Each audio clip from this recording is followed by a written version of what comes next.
안녕하세요. 저는 서울에 거주 중인 30대 여성이며 썰TV의 구독자 여러분입니다. 얼마 전 유튜브에서 썰TV를 알게 되었고 제 사연을 보내기로 결심했습니다. 인생에서 지우고 싶은 기억의 한순간이지만 그래도 끝이 통쾌해서 여러분께 시원한 맛을 선물하고자 합니다. 그럼 제 이야기를 같이 들으시면서 시원한 통쾌함을 느껴보세요. 제 남편과 같은 회사에서 만나 결혼했어요. 연애는 한 1년가량 했고 혼자 임신하게 돼서 서둘러 결혼했습니다. 그 후로는 육아를 위해 휴직 신청을 하고 육아와 가정을 전담했어요. 애 낳은 여성분이라면 잘 아실 거예요. 몸조리 하는 것도 버거운데 애를 키우는 것은 보통이 아니잖아요. 특히 남편이 하나도 도와주지 않는다면? 말 다 했죠. 또 외박이야. 당신은 나를 가엾게도 안 보냐고 말했잖아. 회식 있다고 술을 잔뜩 마시고 필름을 끊겼어. 언제든 술을 마시고 들어오지 말라며 애를 보는 것도 힘들어 죽겠는데 술을 마신 나까지 뒤쫓느라 귀찮다고 했잖아. 그건 화가 나서 한 말이지. 하지만 진짜로 들어오지 않으면 어떻게 해? 연락도 한 통 없고 나 혼자서 오는 애를 달라고 할 때 얼마나 걱정했는지 알기나 해. 혼자 애를 키우는 건 얼마나 어려운 일인데 넌 이런 나를 가엾게도 안 보냐고? 무슨 일이세요? 어머니, 편안하게 앉아 계세요. 그러지 말아야겠어요. 뭐라는 거예요? 이렇게 늘어난 옷을 입고 애기의 분유 자국이나 토로 더러워진 옷을 입고 있기에 이게 팔자 좋아 보이려나 봐요. 바꿔야 할 건데 일하는 것보다는 더 좋겠죠. 저는 온종일 상사와 아부하며 꼼지락 끼며 지내고 있어요. 너보다는 더 오상인 저는 어쩌다 이런 말을 할까요? 회사에서 무슨 문제가 있나요? 김 부장이 다시 무슨 말을 했을까요? 해결할 방법이 없을까요? 이런 일은 이미 바꿔버렸을 테니까 말이에요. 그 인간 덕분에 정말 죽을 것 같아요. 매일 아침 출근하는 것이 두렵기도 한 지경이었습니다. 그렇다고 감정에 휘둘려 그만둘 수도 없었죠. 저는 휴직을 내기 전부터 우리 회사에는 김 부장이라는 악덕 상사가 있었어요. 꼰대 중에 꼰대라고 할 정도였죠. 우리 부서도 마찬가지였지만 대부분의 직원들이 그를 피해 다녔던 수준이었어요. 다행히도 우리 둘 다 김 부장이 속한 부서가 아니어서 큰 어려움 없이 일할 수 있었습니다. 그런데 결혼하고 아이를 낳을 즈음에 인사이동이 있었고 남편이 하필 김 부장이 속한 부서로 이동하게 되었습니다. 그날부터 남편은 온갖 스트레스를 받으며 하루하루 견디고 있었죠. 그런 남편을 보며 저 또한 마음이 편치 않았습니다. 어느 날 남편이 도저히 안 되겠는지 이직할 계획으로 회사를 알아보고 있었어요. 그러다가 사업을 시작하고 싶다는데요. 그러지 말고 그냥 이직할 회사를 잘 알아보는 게 어때요? 사업하는 건 보통 일이 아니라던데. 나는 그렇게 하고 싶지만 그러나 자기도 알잖아요. 요즘 일자리를 구하기가 힘든 거예요. 얼마든지 이력서를 내고 면접을 보아도 뭐 해야 할지 모르겠는데 그냥 사업하는 게 나을 것 같아요. 하지만 그래도 그건 조금 위험하죠. 더구나 자기 돈이 있어야 사업을 시작할 수 있잖아요. 형편이 어려워서 사업하기가 어려워요. 앞으로 애한테 들어가는 돈도 쉽지 않을 테고 그런 걸 고려할 때 내가 다시 복직하는 게 어떨까 고민 중이에요. 김 부장이 있는 부서에서 일하지 않는 거랑은 다르니까 일하는데 어려움이 없어요. 애는 누가 보고 눈뜨게 해줘야지. 회사를 그만두는 게 좋을지 말아야 할지 고민 중이지만 사람 고향으로 애를 보내기엔 쉽지 않아요. 그리고 돈 문제도 있어서 그냥 어린이집에 맡기자면 어떨까요? 애는 너무 어리니까 어느 정도 크고 맡기는 게 맞지 않을까요? 애 옆에 있어주지 못하는 게 미안하지만 어린이집에 맡기는 게 좋겠죠. 너무 불쌍하니까 조금 더 커서 부모가 옆에 있어주는 게 좋을 것 같아요. 상황이 어쩔 수 없으니까 일단은 제가 복직해서 일을 하고 자기가 휴직을 내고 잠깐 쉬면서 상황을 잘 살펴보는 게 좋을 것 같아요. 휴지가 길면 김 부장을 못 보니까 어느 정도 버틸 수 있어. 쉬면서 이직 준비해도 되고 말이 되는 소리 좀 해야겠어. 나는 일을 어떻게 보는지 그리고 휴직에 대해 내 생각을 말하려는데 김 부장이 너무 심하게 이래라 저래라 하는 것 같아. 일선에서 인력이 부족한데 무슨 휴지를 깼냐고. 그렇게 민폐를 끼치겠다면 차라리 그만둬야지. 매우 엄격하게 대할 거야? 그렇다면 어떻게 해야 하는지 막막해. 내가 걱정하고 계획해주는 것은 고마운데 아무래도 이런 상황은 좋지 않아. 얘는 자기만 안 보는 게 맞을 거야? 정말 사업을 시작하고 싶어. 어떻게 생각해도 난 그런 상황이 아니라고 느껴져. 잘 될 보장도 없고 그러는데 돈이 어디 있어? 이렇게 계속 내가 낌새를 내다보고 이기더라도 손해일 뿐이야? 할 짓이라도 한 푼이라도 더 아껴야지. 알았어. 내가 알아서 잘해볼게. 나도 마냥 사업하겠다고 고집 피우는 건 아닌 거야? 우선 이직해보려고 시도도 해보겠지만 이게 언제까지 지속될지는 한참 몰라서 답답해서 그래. 이직하든 진짜 사업을 하든 뭐가 더 좋을지 잘 생각해보고 결정할게. 최대한 우리 가정에 피해 없도록 엄마로서 사는 삶은 처음인데 애를 돌보면서 서툰 것도 한둘이 아니었어요. 가뜩이나 육아 문제로 지쳐 있었는데 남편까지 보태니 몸도 마음도 가뿐하지 않더라고요. 한없이 무너지고 걱정이 태산이었습니다. 매일 밤 축 처진 어깨로 퇴근하는 남편을 볼 때마다 저까지 더 나락으로 떨어지는 것 같더라고요. 진짜 가족 중에 누구 하나 문제 없는 게 없었어요. 문장을 좀 더 자연스럽게 만들기 위해 약간 재구성하겠습니다. 생각해보면 전체가 힘든 일이 생길 때는 맞는 말이에요. 남편 문제로 제 걱정이 날이 갈수록 커져만 갔어요. 하지만 그게 해결책은 아니니까 말이 맞죠. 자기 일이 많고 고생스럽지만 일에는 열심히 들어가고 있어요. 맨날 늦게까지 야근하고 주말에는 나가야 하는 상황이고 이직을 준비해볼까요? 하지만 좋은 곳이 없어 연봉 문제도 있고 어떡하죠? 힘들어서 참고 일하는 것도 한계가 있을 거라고 생각하거든요. 그러니까 사업적으로 뭔가 바꿔봐야겠다고 생각해요. 돈 문제는 퇴직금에서 대출을 받으면 되겠죠. 제가 이해한 내용은 다음과 같습니다. 대출을 받는 것이 불안한데 그러면 장인어른에게 조금 도움을 요청해도 괜찮을까요? 장인어른은 땅을 가지고 계시니 그중 몇 개를 처분하면 충분히 도와주실 수 있을 것 같습니다. 사실 우리 아빠는 시골에 많은 땅을 보유한 분입니다. 농부의 자식으로 태어나서 할아버지로부터 땅을 상속받아 그 많은 땅으로 농사 지으시는 것을 보고 자랐습니다. 시골에서 땅 부자로 인정받는 분으로 어릴 적에는 제법 여유롭게 자랐습니다. 그러나 대학 졸업 이후 모든 지원이 끊겼습니다. 우리 아빠의 한 책임 중 하나가 바로 얘 앞가림은 스스로 해야 한다고 했어요. 남편의 말을 듣자 문득 지난 시절이 떠올랐어요. 아빠, 정말 너무하는 거 아니야? 갑자기 돈을 끊어버리면 어떡해? 다 큰 녀석이 언제까지 부모한테 도움 받았으려고. 이제 졸업했으니까 내가 알아서 해야지. 내가 무슨 애야? 다 큰 어른이 징징거리기는. 졸업했어도 아직 취직 못했잖아. 취직할 때까지는 도와줘야지. 나더러 당장 어쩌라고? 밥 먹여줘, 키워줘, 공부시켜줘.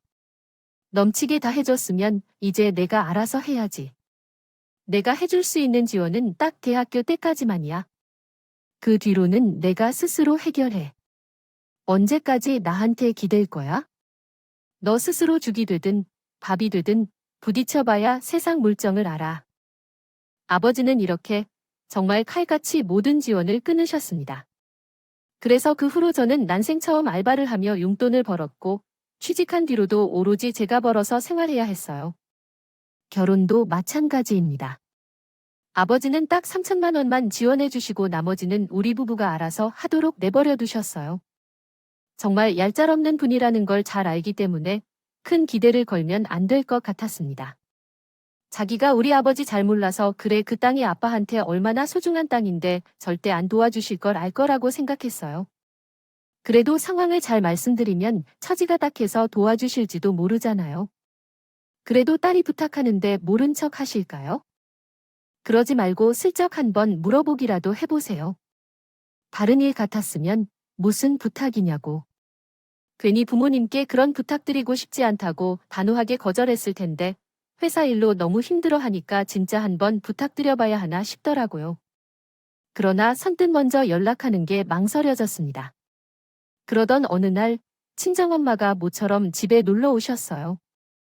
제가 너무 힘들어 하니까 대신 애를 봐주라며 쉬라고 하셨죠. 그렇게 엄마의 도움으로 잠시 눈을 붙이고 같이 점심을 먹는데 남편 이야기가 나왔습니다. 애를 보는 게 보통 일이 아니지. 원래 부모가 되는 게 결코 쉬운 게 아니야. 엄마와 아빠도 다 그렇게 나를 키웠고 힘들어도 애 보면서 힘이 나기도 하는 법인데 조금만 버텨. 애는 금방 커가니까. 그래도 박서방이 잘 도와주잖아. 지금 그분 정신이 없나 봐. 아니, 왜? 박서방한테 무슨 문제가 있어? 요즘 일이 힘들다고 해. 야근은 기본이고 주말에도 쉴 새 없이 일하면서 어떻게 애를 돌봐? 도와주라고 하는데 그냥 내가 다 알아서 해야지. 일이 많은가?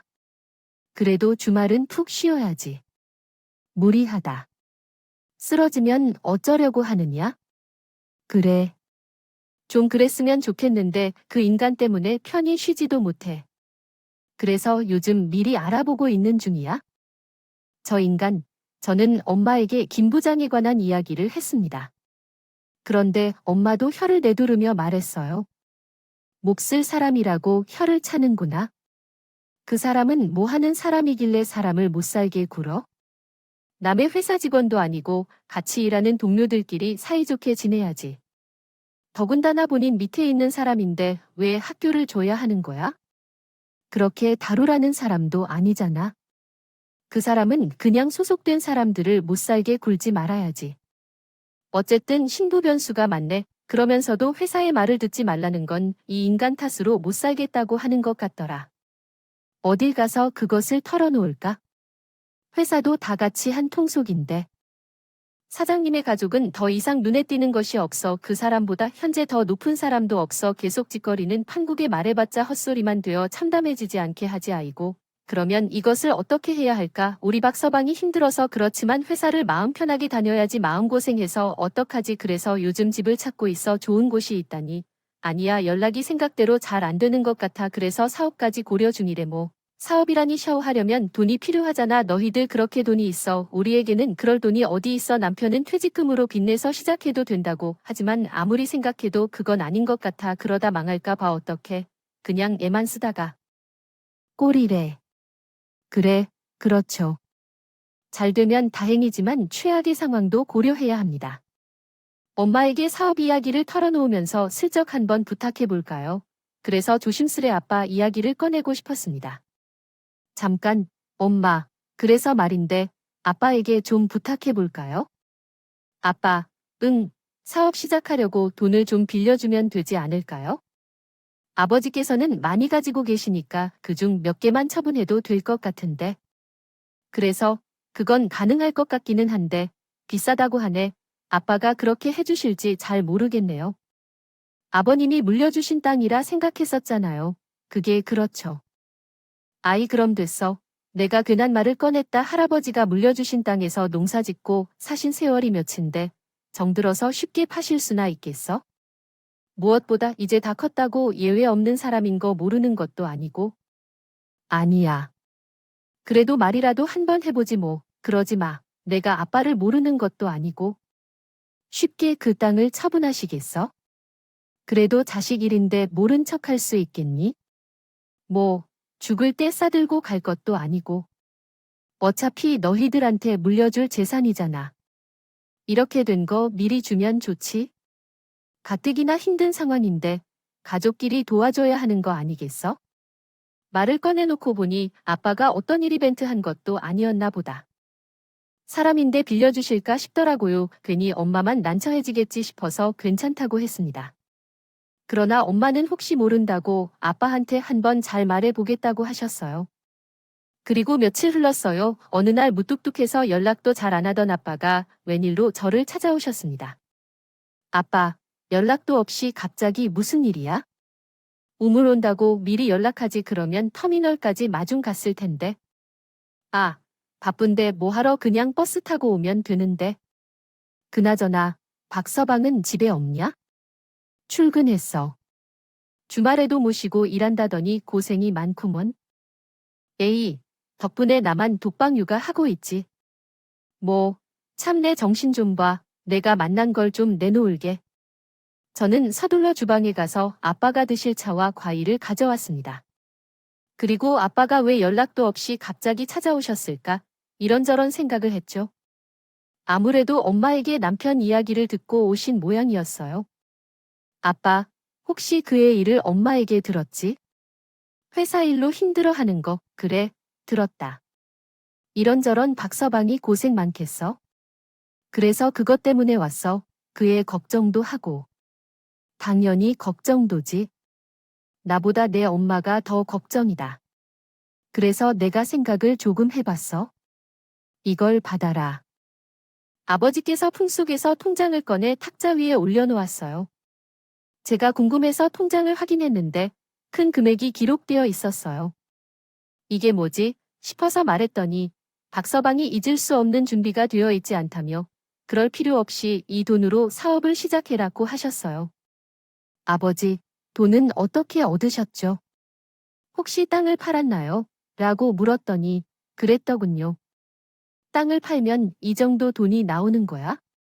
땅이 좋아서 그런가 사업을 시작할 만큼 두둑하게 준비해 주셨어요. 할아버지가 물려주신 땅으로 사업을 시작할 수 있을 만큼 풍부하게 지원해 주셨다고 말씀하셨어요.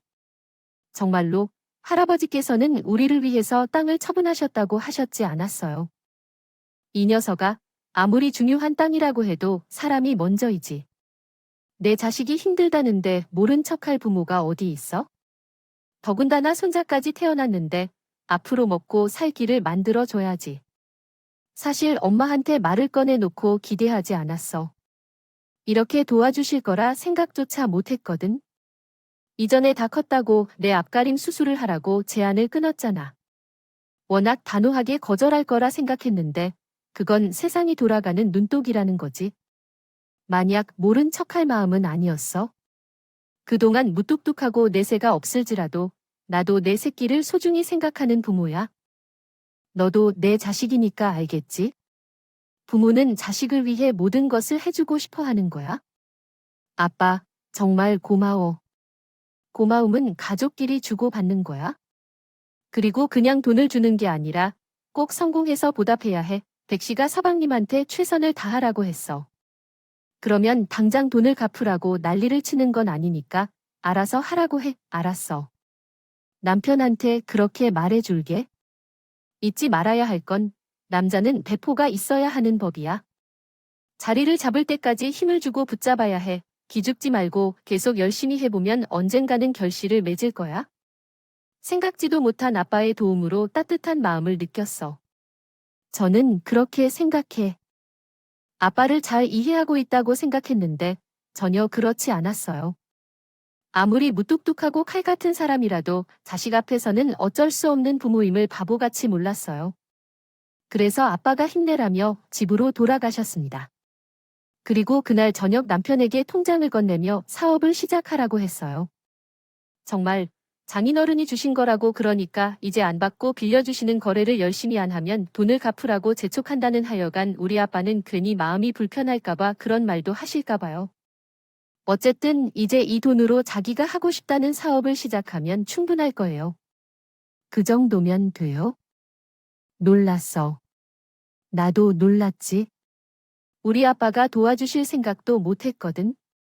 어차피 물려줄 재산이었다고 미리 당겨준다 생각하라며 주는데 너무 감사하고 또 죄송하더라. 그러니까 자기 사업 꼭 성공해야 돼. 소중한 땅 팔아서 이렇게 도와주셨는데 좋은 모습 보여드려야지. 알았어. 당연히 그래야지. 나 정말 열심히 할 거야. 최선을 다해서 장인어른께 꼭 좋은 모습 보여드리게. 그래. 참, 그리고 아빠한테 연락 한번 드리는 거 잊지 말고. 그래도 이렇게 도와주셨잖아. 거리가 있어서 당장 찾아뵙지는 못해도 전화로 감사 인사는 해야지. 당연히 그래야지. 내가 알아서 할게. 걱정하지 마. 어쨌든 이제 그 지겨운 회사에서 탈출할 수 있겠네. 웃음 기분이다. 우리 오늘 맛있는 거 먹으며 기분 전환 좀 하자. 당신, 애 보느라 많이 힘들지. 오늘 다른 걱정 말고 푹 자. 애는 내가 재울 테니까. 김 부장에게서 해방될 생각에 신이 난 남편은 이미 찢어져라 웃으며 좋아했습니다. 그 모습을 보니 덩달아 제 기분도 좋아지더군요. 우리는 모처럼 외식하며 신나는 저녁을 보냈어요. 그리고 며칠 뒤 남편은 회사를 그만뒀습니다. 다음 날 아침 남편은 짐을 한가득 챙기기 시작했어요. 자기, 지금 뭐 해? 짐을 쌓고 있어. 얘 참 깊숙한 말 하는구나. 새 변수 생겨 당장 문제 생겼잖아. 일을 시작하기 전에 지식이 좀 더 필요할 것 같아. 보다 정교한 훈련을 받아야 시작할 수 있어. 몇 가지 기술을 더 배워야 하는데 그게 문제야. 바쁘게 해결해야 해. 직접 해보면서 배워야 해. 맞아. 하지만 짐을 이렇게 많이 챙긴다면 일할 때 문제가 생길지도 몰라. 난 빨리 기술을 습득해야겠지만 얼마나 시간이 걸릴지 모르니 조금 더 챙겨둬야 해. 얼마나 더 있을 거야? 한 달 정도. 정말 미안한데 그렇게 오래 기다려줘서. 돌변에 돌보느라 고생 많을 텐데 내 옆에 없어서 미안해. 그래도 장인어른께서 주신 돈으로 사업을 시작하는 것인데 대충 준비할 수는 없겠지요. 이번에 시작하는 건 보란듯이 성공해야겠죠. 자리를 잘 잡는 것은 내 손에 달려 있어요. 그러니까 이것저것 배우면서 준비할 것이 많네요. 사업이란 게 쉽지 않으니까 알겠어요. 그럼 가서 잘 잘하고 해야겠네요. 아이와 나는 걱정하지 말고요. 응, 고마워요. 남편이 IT 기술적으로 스타트업을 시작하기 전에 손과 발이 맞는 사람들을 모아야 한다며 주변 지인들을 소문해 다녔고 지방에 사는 후배와 연락이 닿아서 기술 개발에 박차를 가해야 한다고 하네요. 저희는 알다시피 약 한 달이 지날 즈음에 갑작스럽게 연락이 끊기기 시작했습니다. 남편은 바빠서 연락이 잘 안 될 수도 있다는 말씀을 했었지만 제가 알겠다고 하자 홀로 아이와 집에 남겨진 채 이틀이 지난 후에도 전혀 연락이 없었습니다. 전화와 문자를 해봤지만 핸드폰이 꺼져 있다는 음성 메시지만 계속 나왔고 남편의 답장도 없었습니다. 이후로 남편과의 모든 연락이 끊겨버렸고 불안한 마음에 지인들에게 연락을 해봐도 아무도 알 수 없다는 대답만 돌아왔습니다. 일주일이 흐르자 남편은 단 한 번도 연락해주지 않았습니다. 그래서 어쩔 수 없이 시댁에 연락드린 것이지만 시댁도 나와 마찬가지로 상태를 알 수 없다는 대답만을 받았습니다. 그렇게 홀로 전전긍긍하며 남편을 기다리는 동안 보름이 지났을 때 이제는 정말 안 된다 싶어서 경찰에 실종을 신고하러 가려고 한참이었습니다. 그때 예기치 않게 엄마가 반찬을 가져와 우리 집에 찾아왔습니다. 엄마, 갑자기 왜 연락도 없이 오셨어요? 보고 싶어서 온 거야? 박서방이 좋아하는 반찬도 좀 만들어 왔어. 그래서 요즘 왜 이렇게 연락이 없느냐? 사업 준비는 잘 되고 있니? 한두 가지 궁금한 게 있어야죠. 아버지도 은근히 궁금해하세요. 아이씨, 그래서 너 요즘 잠을 잘 못 자니? 애가 많이 우는 바람에 힘들어. 왜 이렇게 힘들어해? 저번보다 더 그런 것 같네. 어제부터 큰 소리로 우는 걸 막장신을 방치하고 실종 신고를 하려고 경찰서에 가보려고 하고 있는데 미안한데 잠깐 도와줄래? 그곳에 연락이 한 달째 없어서 집에 들어오지도 않고 어쩌라고. 나 말해도 엄마가 깜짝 놀라셔서 급하게 아이를 안아주셨어요. 그리고 같이 가자고 하셨어요. 엄마도 함께 할 필요 없어요. 그냥 혼자 가서 다녀올게. 너 혼자서 어떻게 다니려고? 우리 다 같이 가야 하는데. 혼자 가서 사고라도 나면 어쩔 거야? 그러지 말고 엄마와 함께 가자. 엄마의 말에 순간적으로 거울을 쳐다봤습니다. 그랬더니 세상 말도 못할 몰골인 내 얼굴이 보였어요. 그래서 엄마와 함께 차를 타고 경찰서로 향했습니다. 도착해서 상황을 설명하고 실종 신고를 마쳤어요. 그랬더니 생활 패턴을 조사하는 동안 집에서 기다리라고 하더군요. 그렇게 며칠이 지났고 그러더니 경찰서에서 연락이 왔어요. 남편의 생활 패턴이 전혀 없다는 것이었죠. 아빠가 주었던 통장이 있어서 그 통장으로 돈을 보내고 나갔다고 합니다. 하지만 그 통장에 있던 돈은 이미 다른 사람에게 보내졌고 없었다고 합니다. 그래서 급히 은행에 가서 통장 정리를 해봤더니 낯선 이름이 찍혀 있었어요. 그런데 참 이상한 게요. 왠지 여자 이름 같은데요. 그래서 남편의 지인들에게 그 이름을 물었더니 뜻밖의 소식을 들을 수 있었습니다. 심지어 혹시 기획부 김재호 씨 말하는 건가? 라고요. 기획부에 김지연이라는 사람이 있다는 건 몰랐는데요. 당연히 모르시죠. 너희는 휴직 후 입사했으니까요. 맞아요. 그러고 보니 남편과 꽤 친하게 지내던 것 같아요. 서로 잘 챙기면 어울리던가 봐요. 그런데 갑자기 김지연이라는 사람에 대해 왜 그렇게 물어봤어요? 그저 조금 궁금해서 물어본 거예요. 혹시 제 남편이 바람을 피운 게 아닌가 싶어서요. 나는 그럴 줄 알았어. 두 사람이 수상한 것 같았거든. 그게 무슨 소리야? 무슨 바람 난 거야? 아니야. 아니면 왜 나한테 그런 표정이야? 아니야?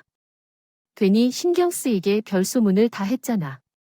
말해봐. 뭘 의미하니? 그럴 줄 알았다는 거야? 남편과 그 직원 사이에 무슨 일이 있었니? 아니야. 그래, 이제 말 나왔으니까 솔직하게 말해볼게. 남편과 그 직원과의 관계가 좀 그랬어. 나만이 그렇게 생각한 게 아니야. 다들 그렇게 생각했다고 한다니까. 한때 직원들 사이에 둘 사이에 무슨 관계가 있는 건 아니냐고 의심할 정도였어. 마치 연인처럼 연애를 한 듯 했단 말이야. 그게 정말이야. 단지 같은 부서에서 일하는 동료들끼리일 뿐이라고 생각했어. 친밀한 관계를 오해했던 것은 아니에요. 물론 오해할 수도 있지만 어떻게 지내고 있는 다음에도 우리는 지켜야 할 선이 있다는 것을 알잖아요. 하지만 그 두 사람 사이에는 그런 느낌이 없었다고 말해야 할까요? 또한 이것을 나만 느낀 것이 아니라는 것을 고려하면 모두가 공감하는 정도면 충분한 이야기는 아닐까요? 그렇다면 혹시 김 부장님도 그런 생각 때문에 남편을 더 괴롭혔을지도 모르겠네요. 김 부장은 여기서 그 인간이 왜 나와 있을까요? 남편이 동료인 상사인데 같은 부서에 속하고 있다는 게 무슨 얘기죠? 김 부장은 언제 해외 지사로 발령을 받았는지도 모르는데 그게 언제였는지 알 수 있으면 좋겠네요. 그동안은 가만히 있었는데 발령일을 알 수 있었으면 좋을 텐데요. 동료의 말에 너무 놀라서 말을 잃고 말았습니다. 아이, 낳고 나서 휴직을 내고 나서는 잘 연락을 못 했었어요. 아이를 돌보느라 지쳤기도 했고 힘이 들어서 연락할 마음이 없었거든요.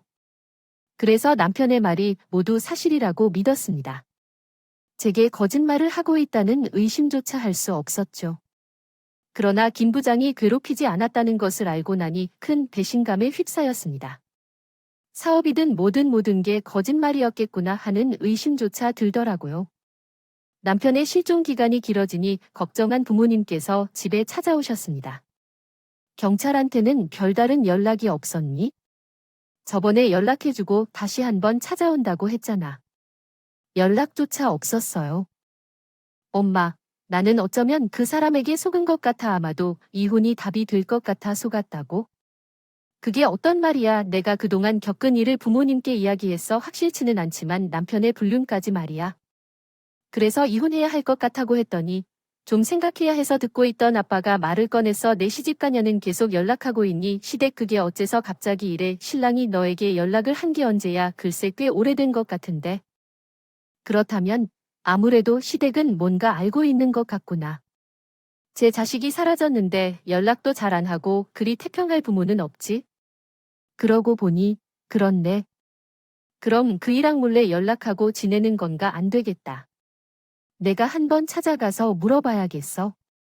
아마 말해줄 것 같았으면 진작에 이야기했겠지. 이렇게 쉬쉬하는 거 보면 다 같은 한 통속이야. 그러지 말고 시댁에 가서 나한테 받은 재산 있다고 슬쩍 흘려보렴. 암에 걸려서 오늘 내일 한다고 그러면서 재산을 상속받고 뭐 준비하라면 바쁜데 남편이랑 연락이 안 되니까 답답하다고 말이야. 왜 그런 거짓말을 해?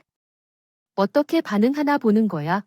만약 박서방이랑 연락하고 있다면 전화 받겠지. 그럼 박서방은 내게 문제 삼아 얼굴을 보여줄 거야. 아빠의 말을 들은 바로 그 순간 나름대로 그 이유가 있는 것 같더라고요. 그래서 이해했다고 말하고 곧바로 시댁에 가서 몇 방에서 눈물을 쥐었자며 연기를 떨었습니다. 그리고 아빠가 한 말을 그대로 전해주니 시모의 눈빛이 조금 흔들리는 것을 볼 수 있었어요. 그러면서 아빠가 지금 어디 계세냐고 물었습니다. 아유, 어쩌다 그런 몹쓸병에 걸리셨다니. 그래서 그나저나 지금 어디 계세요? 병원에 입원 중이신가요? 아니요. 병원에서 마지막 순간을 맞기 싫어서 집에 계세요. 가족들과 함께 있던 중에 갑자기 눈이 감기고 싶다고 말씀하셔서 시모는 긴장된 순간에 아들이 없어서 어떻게 해야 할지 걱정하는 말투로 말했습니다. 그런 모습을 지켜보며 마지막 순간까지 우는 척 연기를 해서 집에 돌아왔어요. 그리고 즉시 아이를 데리고 친정집으로 향했습니다. 혹시 시모가 남편에게 이 사실을 전했다면 친정집으로 찾아올 것이라고 생각하기 때문이에요. 그렇게 2일이 지났을까요? 갑자기 대문이 열리고 많이 기다린 남편이 의상이 불룩한 모습으로 서 있는 것을 볼 수 있었죠. 여보, 당신은 대체 어떻게 된 거죠? 이렇게 오랜 시간 연락이 없다가 나타난 건데요. 남편의 등장에 놀란 나는 물었어요. 왜 이제서야 나타났냐고. 그런 나를 보고 있던 남편은 무릎을 꿇고 흐느끼며 울기 시작했어요. 미안해. 그동안 많이 걱정했지. 몇 번이고 찾아가고 싶었고 연락하고 싶었는데 도저히 그럴 자신이 없어서 못했어. 자기한테 너무 미안해서. 나는 물었어요. 그게 무슨 소리야? 뭐가 미안한데? 남편은 말했어요. 사실 나 사기당했어. 장인어른이 빌려주신 돈 다 사기당하고 빈털털이 되었어. 도저히 당신한테 그 말을 못하겠더라. 너무 미안해서. 그래서 그동안 연락 못하고 지냈어? 나 때문에 마음고생 많았지? 장인어른 어쩌다 그렇게 된 거야? 어머니한테 들었니? 나한테는 그 어떤 연락도 없었으면서. 어머니와는 연락하며 시간을 보냈나 봐. 자기에게 면목이 없어 연락을 할 수 없다고 생각했어. 그래도 어떻게 지내는지 궁금해서 엄마에게 전화해서 그랬더니 말씀해 주셨어. 어쩌다간 우리 이야기를 나중에 하기로 했고 장인과 장모님께 인사를 먼저 드리게. 이 기간 동안 당신처럼 많이 걱정하셨을 것 같아. 아니야. 저는 아무 말 없이 남편이 방에 들어갈 수 있도록 몸을 비켜주며 남편은 걸어들며 안방 문을 열어서 장인과 장모님 저희가 왔습니다. 아버지는 침대 위에 누워 정적으로 눈을 감으시고 곁에 앉아 계시던 어머니는 남편을 향해 고개를 돌리셨어요. 그때 남편은 아빠 곁에 무릎을 꿇고 앉아 손을 잡으며 서럽게 울기 시작했습니다. 도대체 무슨 일이죠? 건강하셨던 장인어른께서 갑자기 왜? 제가 너무 늦게 와서 죄송합니다. 이렇게 아프신 줄도 몰랐어요. 늦었다 보세요. 장인어른이 좋아하시는 박서방이 여기 있습니다. 이제부터는 제가 모시겠습니다. 남편은 마음에도 없는 소리를 하며 가증스럽게 굴기 시작했고 그 모습을 지켜보던 엄마와 나는 어이없는 웃음을 터뜨리게 되었습니다. 그때 아빠가 술을 마실 눈을 떠서 남편을 노려보기 시작했고 벌떡 일어나 다짜고짜 멱살을 잡기 시작했습니다. 잡았다. 이 놈아. 감히 내 돈을 갖고 도망치려는 생각을 해? 설마 했었지만 역시나 사기꾼이었구먼. 내 아이를 속이고 속시커먼 데서 썩게 남겨놓고 너는 태평하게 엄마랑 연락하고 있다고 생활했니? 이 놈아, 너희들의 돈은 어디 있어? 어디 있는지 말해봐. 오늘 내일 할 것이라고 거짓말했는데 갑자기 일어나서 남편의 가슴살을 움켜쥐며 장사다운 힘을 과시하니 남편은 대체 무슨 일인지 영문 모른 척 표정을 짓고 있었어. 당황해서 많이 놀랐는지 벌벌 떨기까지 하더라. 아빠는 그 광경을 보고 큰 소리로 나에게 소리쳤어. 당장 경찰에 신고해서 이 사기꾼 같은 놈을 잡아가라고 해야 해. 무슨 말씀이세요? 저를 왜 잡아가십니까? 그걸 몰라서 물어보는 건가, 이놈아. 새로 지은 내 딸을 속이고 내 돈을 빼돌린 네 죄를 낱낱이 밝혀주려고 하는 거구나. 그러니까 그동안 잘 속였겠다. 감히 바람을 피워놓고 내 돈을 빼앗아서 무슨 짓을 하려고 했어? 이놈아, 이미 다 알고 있는데 계속 속이려 하면 경찰서 가서 해. 내가 아주 추악한 얼굴을 확 벗겨버릴 테니까.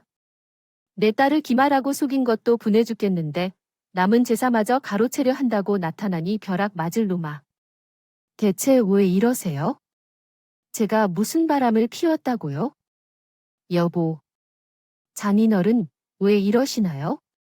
설마 로망 가신 거야? 정신이 어떻게 되셨다고요? 멀쩡한 아버지께 그런 식으로 말하지 마세요. 여보, 연기를 그만하십시오.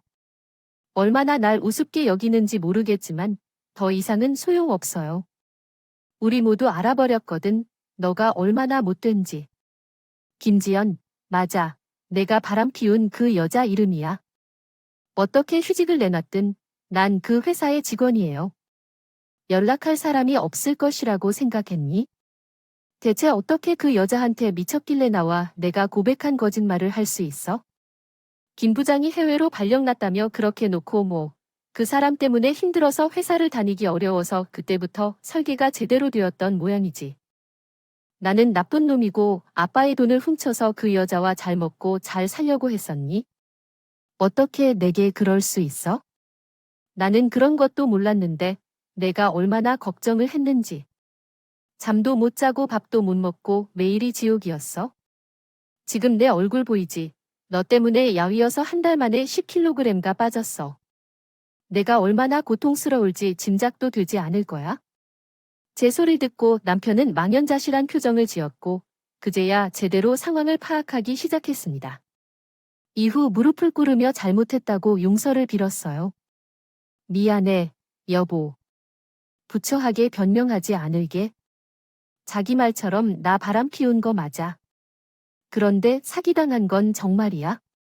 나도 그 여자에게 속은 피해자라고. 물론 나도 잘한 거 없어. 조강지쳐 놔두고 다른 여자한테 눈 돌렸으니까 정말 받을 만해. 그런데 여보, 믿기 어렵겠지만 내가 살아가는 거는 그 여자가 아니라 자기도라. 내가 잠시 헷갈렸어. 걔를 좋아하고 있다고 생각했는데 그게 아니었던 거야? 그냥 그 여자랑 있으면 옛날 우리가 연애했던 기분도 들고 자기랑 닮은 구석도 많아서 좋았어. 그래서 바람을 피웠다. 넌 그걸 변명이라고 하겠지만 변명하는 건 아니야.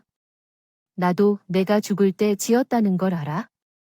단지 내가 정말 사랑하는 사람은 그 여자가 아니라 자기라는 걸 알려주고 싶어서 말한 거야. 나한테 크게 실망하고 상처받은 거야. 아는데 한 번만 용서해 주시면 안 되겠습니까? 인방갈 놈의 자식이 뭐 용서를 감히 그 입에서 용서란 말을 해. 장인어른 제가 죽일 놈인 걸 잘 압니다. 역시 크게 실망하셨을 겁니다. 그런데 나 이 사람을 정말 많이 사랑하고 있습니다. 이렇게 헤어질 수 없어요. 더군다나 우리 둘 사이에는 애도 있지 않습니까? 영원토록 내가 저지른 죄를 사람에게 갚는다는 마음으로 살겠습니다. 그러니 제발 용서해 주세요. 용서는 무슨 얼어 죽을 놈의 용서인가? 내 딸을 위해서라도 너 같은 놈은 결코 용서할 수 없어. 또 무슨 뒤통수를 치료하냐? 우린 널 가족으로 생각하며 너를 소중히 여겨왔는데. 됐어. 어쩌다 사람이 땅까지 팔아서 널 도와줄 거라고 우리에게 비수를 꽂더니 절대로 용서하지 못해. 남편은 계속해서 무릎을 꿇고 용서를 빌었지만 우리 가족은 호락호락하지 않았습니다. 그런 악어의 눈물로 받아들이면 안 돼요. 분명히 그것도 연기일 게 뻔한데 말이에요. 아빠는 쉽게 그 사실을 넘어가면 안 된다고 여겨서 남편을 고소하고 사기죄로 신고해버렸어요. 그런데 후에 알게 된 건데 그 여자에게 사기당하다고 한 건 거짓말로 밝혀졌습니다. 사기당하는 게 뭐 어디, 그 여자랑 조직해 도망쳤다가 더 많은 재산을 획득할 수 있으니까 다시 나타난 것이었어요. 그것까지도 거짓말이었다는 걸 알게 되니까. 이 남자는 입만 열면 거짓말을 하는 사람이에요. 그가 받을 만한 죄의 대가를 받았죠. 나는 상대와 이혼을 하며 상간자 소송을 제기했습니다. 어떻게 여자에게 미쳐서 내게나 나의 아이를 모를 수 있을까요? 충격적인 사건이었지만 많은 것을 배웠다고 생각합니다. 마음을 다잡았으며 현명한 아버지 덕분에 남편을 잘 잡았고 돈도 찾을 수 있어서 다행히도 됐어요. 그 사건 이후 시모는 저희 가족 앞에서 무릎 꿇어 우리 아들을 살리는 것을 간청했지만 우리 가족은 배신감에 찌든 채로 그를 거절했습니다. 안 했습니다. 당신이 그렇게 살지 말아요. 부모라면 자식이 올바른 길을 갈 수 있게 도와줘야지. 같이 가담하고 앉아 있습니까? 손주 보기 부끄럽지도 않아요. 당신도 똑같아. 우리한테 용서해달라고 빌착이 없으니까 2번 다시 찾아오지 마요. 마음 같아서는 당신까지 확 그냥 같이 집어쳐 놓고 싶은 심정이니까. 자식 망친 건 다 부모가 못나서 그런 거예요. 알겠어요. 이번 일로 어마어마한 충격을 받고 크게 상처에 주저앉기도 했지만 그래도 가족이란 울타리 안에서 빨리 털어낼 수 있었어요. 현명한 부모님 덕에 시원한 결말을 맞게 되어 참 다행이라 생각됩니다. 한동안은 이 트라우마 때문에 남자를 잘 못 믿을 것 같아요. 눈에 넣어도 안 아픈 채 아이만 보면서 살까 합니다. 그럼 지금까지 긴 글 들어주셔서 감사합니다.